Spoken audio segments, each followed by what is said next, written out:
What is up, guys and girls? Chris Fluke here. Chris Fluke Podcast, episode number 152.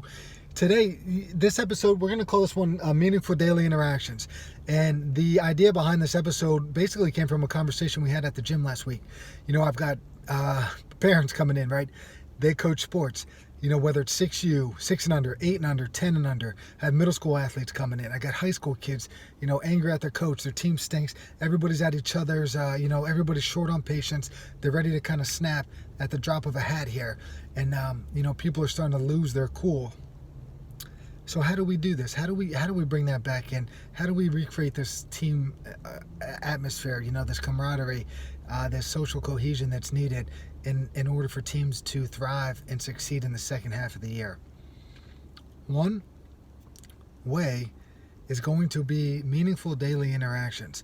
Now, with this conversation that I had with one of the coaches, there's a few players on their team that just aren't interested in the sport. Now, they're very young, and I don't know if their parents made them go out for the team. I don't know if they don't like the teammates because they're getting picked on. The coaches aren't nice to them, or whatever the reason is. Maybe they just don't like the sport. I don't know. I'm not there. But as a coach, when you get to this point in the year and you're starting to lose some players, they asked me, what would you do? And I said this because the coaches are starting to get frustrated. The players are starting to get frustrated. Everybody's starting to act out in ways that aren't necessarily kind and best for social cohesion. Kids yelling at each other, come on, let's go. Stop running. Stop walking. Whatever it may be, right? The tone is not reflective of positivity, we'll say, right? And tone becomes infectious. So if you're a coach and your tone's off, the kids might adopt that same tone and they'll start talking to each other that way, right? If you become frustrated with these kids, I think frustration becomes infectious, and then their teammates are going to be frustrated with those kids. So you're going to have to figure out a way to let the kids know that are playing hard and are giving effort. You don't want to lose those kids too. How do you lose those kids? By pretending that they're not being heard, by pretending that their frustrations aren't felt, and by pretending that whatever's going on is not a big deal. I think you address that with some of the older kids. You just let them know, yeah, I understand you're frustrated. We're going to work on this. And then you don't only say you're going to work on it, you actively start trying to work on it. Try to get them involved in whatever drills. Remember, I don't know the specifics of a lot of these situations going on there, but I'm just speaking vaguely about experiences that I've had and what I've read and how some of these, lessons have been applied to just coaching athletics, period, right? So this meaningful daily interactions part of it is that from the moment that first practice is, if you have multiple coaches there, I'm reminded of that story from Remember the Titans almost, where you had, Coach Boone and Coach Yost, right? They were kind of the antithesis of each other, not necessarily because of their skin color, because it's a movie about race and segregation, right? But I think their coaching styles were a little bit different. So you had one guy that was going to tear down, Denzel Washington, tearing down Petey, I think, because he fumbled the football. And then Coach Yost was there to pick him up because he knew that we needed Petey somehow, some way, that he needed to be a part of our team.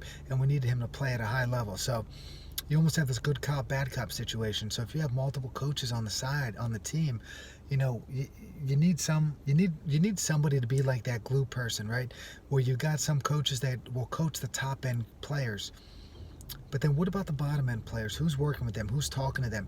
Who's talking to them about their siblings? Who's asking them about their weekend? Who's asking them how school was? What's their favorite subject? If you could figure out one thing that they'll get excited about and you could get them to open up. I mean, you could ask them a question like, hey, what's more likely, aliens or ghosts, right? Somebody might have an opinion on that matter, right? And I don't know what else kids are getting, kids are talking about these days, if there's a hit TV show out there, something like that. But you got to bring something up. And then if you don't know what it is, you just ask them about it. And then you stop talking and you listen. You're trying to build trust. You're trying to build a connection. And while you're doing this stuff, right, this is right from the get-go. And you don't just do this practice 1, practice 2.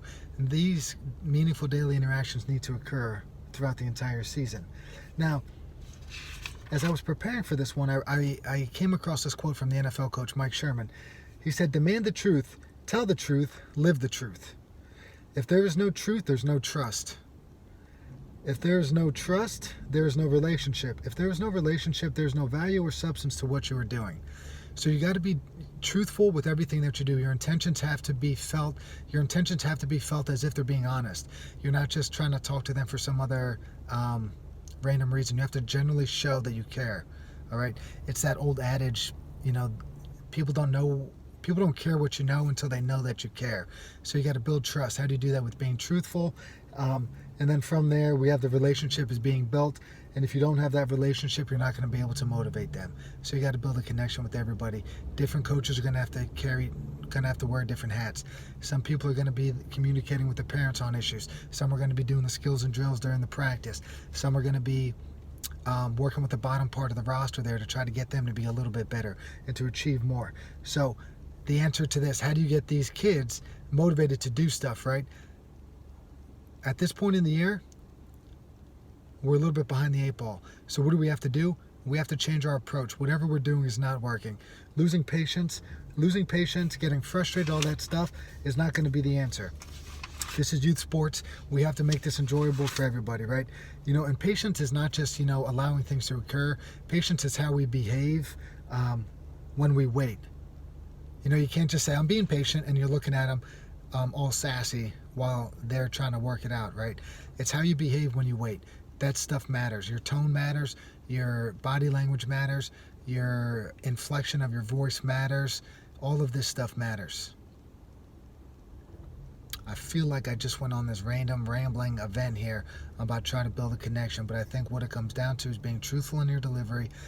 Try to build an honest connection with every kid on the team from day one, because eventually, if you're not, eventually you're going to have to call on these players to do some work, right? And if you don't have that relationship and you don't have that trust, they're not going to do what you are asking them to do in the name of, the sport, of the team, of all that stuff, all right? So build a relationship, daily interactions, ask them about what they're into, siblings, school. Do they like other sports? What do they do in the winter? Did they ever go skiing? Hey, what do you think of basketball? All that stuff. Try to find something that gets them excited. And when you find that something, dive into it. All right? By diving into it and listening and talking and giving them feedback on things, everything is just building trust, building the relationship. It's like depositing in the bank, the piggy bank of trust, or the piggy bank of relationship. Every day, try to add a little bit of a little penny in there, and at the end of the year, guess what? You've got a piggy bank full of trust, and you've got a good, honest relationship with that individual on your team. And when you ask them to give a little bit of effort for you or to have a better attitude, they're going to know it's coming from a place of care and not a place of tyranny, we'll say. All right, hope you guys like this one. Having daily meaningful conversations. Chris Fluke Podcast. It's on YouTube, Google, Stitcher, Apple, anywhere like that. Go to chrisfluke.net if you want to get our weekly newsletter put out. We've got a ton of programs coming up this month. We'll be pumping out information about that. That'll be on Instagram, Facebook, and all that good stuff, right? Be on the lookout. I'll be featured on a podcast coming soon, which I'm excited about. We're going to get some more guests on here, and I got to do a better job. I love these conversations I have with guests. If you have any suggestions, any cool, interesting people you think that would make for a good conversation, send them my way. I would love to talk to them. Peace, everybody.